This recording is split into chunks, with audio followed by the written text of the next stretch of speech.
Bueno, Waldo, contanos cómo empezaste a jugar al vóley. Empecé en un club de la comunidad judía en Villa Lynch, en realidad, en el Pérez de Villa Lynch, sí.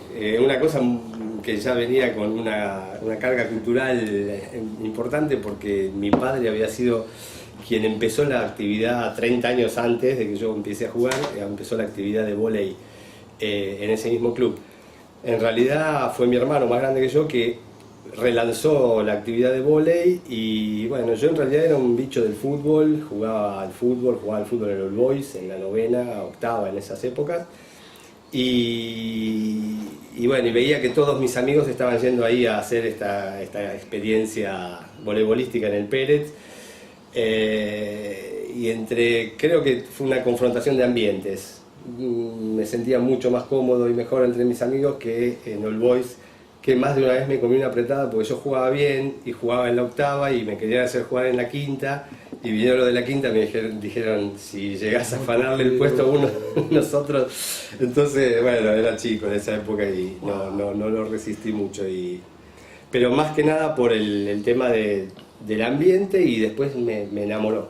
El deporte me enamoró, me encantó, y esa frase célebre, quise jugar en la selección desde que empecé. ¿Desde chico?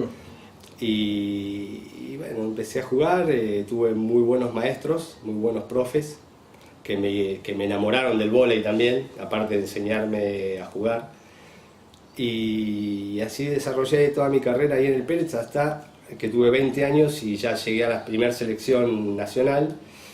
Y cuando me vieron los equipos grandes de aquella época, que eran Ferro, por ejemplo, los clubes de mayor esplendor, me agarraron y me llevaron a Ferro, y ahí seguí mi carrera ya en un club de alto rendimiento, y empecé en la selección, y en el 82 fue el Mundial de Vóley en Argentina, yo ya formaba parte de ese equipo, y ahí se lanzó mi carrera profesional. De ahí tuve 17 años jugando afuera. ¿Y cómo se aprendió a jugar al vóley? No es fácil el vóley. En realidad es un deporte que para un chico requiere como muchas técnicas y coordinaciones complejas. No es patear una pelota, no es tratar de embocar en un aro de cualquier forma al principio. Es poder poner las manos en forma de que la pelota rebote y pueda salir hacia una dirección que yo quiero, o como el golpe de abajo es otra técnica importante, los desplazamientos. Se le busca la vuelta cuando uno es chiquito para darles predeportivos que enamoren y encanten y que sean divertidos, porque muchas veces si vas hacia la técnica específica de cada uno de los roles que hay dentro del vóley, para un chico chiquito puede ser aburrido. Es tedioso. Puede ser, pero creo que acá ha habido siempre una búsqueda y un interés muy especial para que eso se modifique, y esos predeportivos o esas formas de que el chico pueda tomar la pelota y lanzarla, pueda jugar en 2 contra 2 en lugar de ya un 6 contra 6 directo a los 9 años o a los 10. Entonces, en mini vóley se van haciendo como metodologías de laburo de los entrenamientos, y desde la planificación de la federación, con torneos de 2 contra 2, 3 contra 3, 4 contra 4, hasta llegar a un 6 contra 6 más formal, que eso lo hacen ya por 14 años, 15.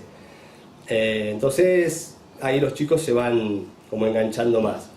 A mí estamos hablando de mi formación de 30 años atrás, o más todavía, 40. No, empecé a los 16, empecé un poco tarde por este tema del vóley. Empezaste tarde, pero vos, tu iniciación en el deporte no fue a los 16, claramente. No, claro, yo empecé jugando al fútbol, al básquet. ¿A qué edad te acordás que empezaste a jugar? Yo recuerdo el deporte en mi vida desde que nací, me parece. Mis padres eran muy tipos de hacer mucho deporte y de promover mucho el deporte en mi familia, por lo cual lo llevo adentro desde siempre. Tuve la posibilidad y la oportunidad de tener una casa grande, con un espacio grande atrás, por lo cual jugaba a la pelota, corría. Tengo entendido que saltabas por la ventana. Saltaba por la ventana para tirarme a la pileta, que es lo peor. ¿Y lo predeportivo está digamos, dirigido fundamentalmente a que los pibes no se aburran, a que se diviertan, o también tiene una conexión con lo que va a ser después su formación? No, interactúa constantemente, porque todo está dentro del marco de lo voleibolístico, dentro de la cancha de vóley, la red de vóley, los compañeros, este sistema que tiene el vóley, la forma o el deporte mismo, que es que solo no podés hacer nada, siempre tenés que depender del otro, porque siendo un deporte de rebote, tenés que rebotarla para pasársela al otro, y el otro... entonces digo, está todo pensado en función de ese aprendizaje para cuando el chico pase a jugar en una categoría superior o en un nivel superior. Perdóname, hablábamos con un bailarín, que es primer bailarín del Teatro Colón, y entonces dice que cuando ellos empiezan la formación les van midiendo la cantidad de grasa que tienen para ver, digamos, si tienen perspectiva de llegar a ser primeros bailarines y no los rajaban del teatro. ¿Ustedes se fijan en alguna cuestión anatómica? Y eso es una seria discusión, porque sí, en un proceso de captación de talentos y para el alto rendimiento y demás, sí, hay mediciones, hay ver los padres cuánto miden, ver los pies, la talla que tienen. ¿De los padres? De los padres.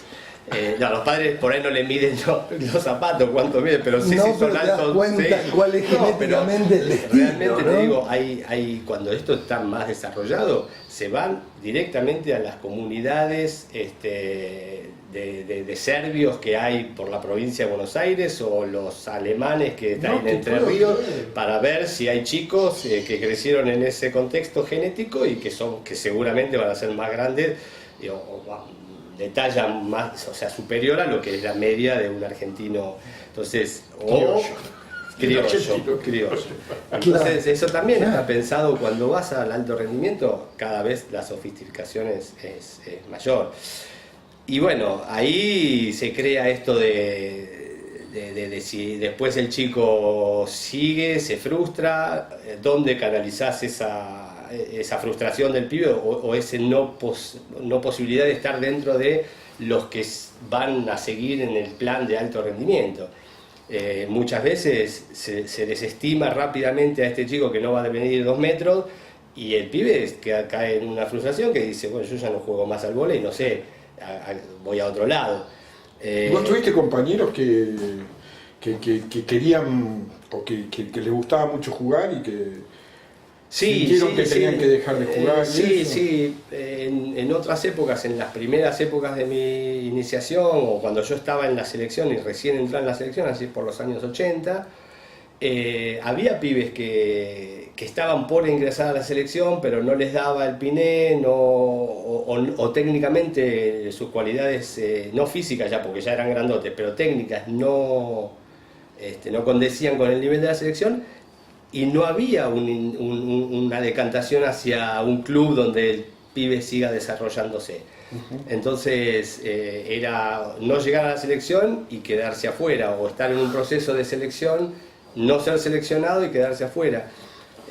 Hoy ya está más organizado desde lo institucional. La Federación Argentina ya va detectando esos talentos, posibles jugadores de alto rendimiento, de alta talla y de contextura y demás. Desde más chiquitos. Desde más chicos, y si no llegan y no siguen en ese proceso de selección hasta la selección nacional, inmediatamente están incorporados en clubes de su lugar natal, cosa que eso también, ese desarraigo que hay con los chicos que recién empiezan y son talentos, pum, enseguida jugar en un equipo de capital.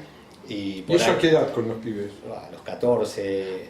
¿Ya los mandan para ya los vienen mandan solos? Lo que se está tratando justamente es de desarrollar el nivel de los profes en los lugares donde hay este tipo de jugadores, para que el pibe se quede durante los primeros años de su iniciación en su lugar, en su hábitat, su escuela, sus amigos, su familia.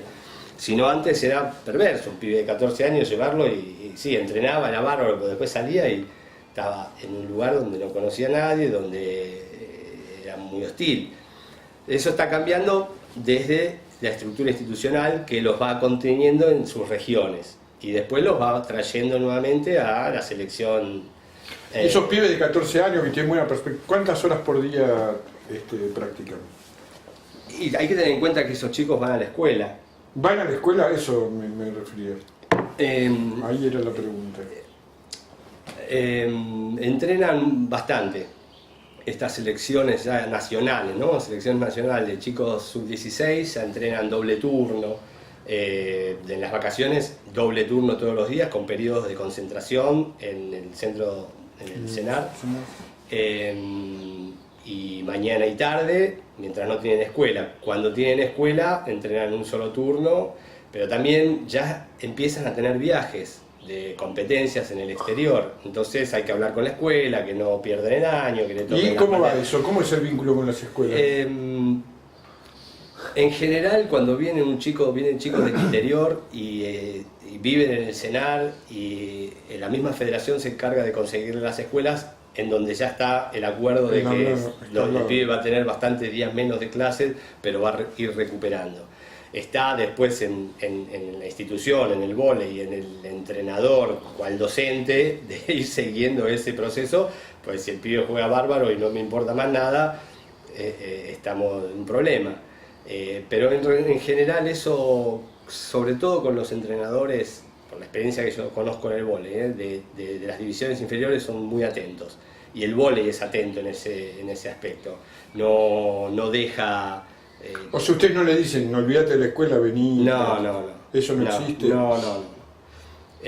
Hay mucha presión, entre comillas, sí. para que el pibe estudie y haga... Si no estudia, muchas veces no recupera y no va a los entrenamientos. ¿Sabés si las escuelas son privadas o públicas con las que hacen ese convenio la federación? Algunas públicas. ¿Sí? Algunas públicas, sí. Sí. ¿Y en general qué les pasa? ¿Hay pibes que les va muy mal en el colegio y les va bárbaro en el vóley? A mí. No, yo es que en realidad cuando yo era estudiante secundario era bastante vago. La pelota ocupaba mucho, claro, en mi vida en general, y el libro un poco menos, a tal punto que mi mamá, me acuerdo que me decía, bueno, si iba a laburar, y me decía, para hoy me vas a leer todo el gráfico. O sea, yo tenía que, porque bueno, había como una impronta muy fuerte. Le tiraba con un libro y lo recibía así. En mi casa, de que había que leer y que, más allá del estudio, obviamente. Entonces yo reacio a la lectura, estaba con la pelota en la calle, jugar y demás. Entonces, por lo menos, que le dé todas las formaciones de los equipos a mi vieja de los años 70. Bueno. Eso significaba que me había sentado a leer y estudiar el gráfico, al menos. Y después, o sea, repetí un año, eso también pasó, mucha desidia ahí con el estudio. Pero sí, hay casos de pibes que hoy están más cuidados. Hay casos de pibes que le van mal en el colegio, que están en la selección, y si son desde chicos se los impulsa a que mantengan. ¿En casos contrarios conocés que les iba muy mal previo a jugar al vóley y que el vóley hizo que se pongan más las pilas con el colegio? El tema ahora de las selecciones menores y juveniles, que ha habido un proceso de 8 años a esta parte con las selecciones menores y juveniles que estuvo en el top del ranking mundial. Un proceso muy interesante, de muy buen trabajo, pero también estaba contemplado este tipo de cosas. Entonces, los pibes sabían que tenían que rendir en el colegio para poder estar en la selección. Era como una condición. Era una condición. Y de hecho, las últimas generaciones de jugadores que fueron muy buenos a nivel juveniles y de menores, no hay muchos que no hayan terminado la secundaria, por ejemplo. Y aún así, esas selecciones fueron de las mejores del mundo. Sí. ¿Y el origen social de los pibes? El vóley tiene un extracto bastante clase media, no te diría pudiente, acomodada, pero una clase media sin grandes desahogada necesidades, sí. Sí. Ese fue siempre el target que el vóley más o menos manejó. No es a diferencia de Brasil, por ejemplo. Yo jugué en Brasil y me llamaba mucho la atención esto de los padres induciendo y promulgando esta cosa de que el pibe juega al vóley como sea, aún dejando la escuela, porque eran de bajos recursos, y si el pibe tenía condiciones se salvaban. Y está profesionalizado. Y está muy profesionalizado, se gana mucha plata, hay muchos equipos que pagan o sea, hay mucho caudal de jugadores que ganan muy bien, entonces había como una imperante esta cosa de las familias de meter al pibe para que de última pueda estar salvo. ¿Vos sos de las primeras generaciones de profesionales? Porque el vóley cuando yo era chico no era profesional. Sí, se diría que sí, sí, es así, tal cual, porque esto empezó después del Mundial 82, claro, que se jugó acá en Argentina. ¿Salieron ustedes como terceros? Terceros. Entonces, ahí había dirigentes italianos que vieron una beta en los jugadores argentinos con ciertas similitudes culturales y que podían llegar a encajar en el deporte. Hasta ahí ellos se nutrían mucho de extranjeros de Europa Oriental, que los dejaban salir después de los 30 años y llegaban allá y veían una televisión y no querían hacer otra cosa que mirar la tele en colores. Había como una cosa eran muy buenos, por ahí 10 veces mejor que nosotros, pero la adaptación era muy, muy difícil. Entonces, después de ese mundial empezamos a ir a Italia, fuimos 3 o 4 jugadores nada más, y por el rendimiento nuestro fueron una camada a llenar espacios de primera, de segunda, de tercera, que en ese momento podías entrar como extranjero aún en tercera, y hubo un éxodo de 50 jugadores más o menos. Y ahí empezó la profesionalización. A partir de ahí, sí, mi vida o la vida de muchos como nosotros fue dedicada exclusivamente al vóley.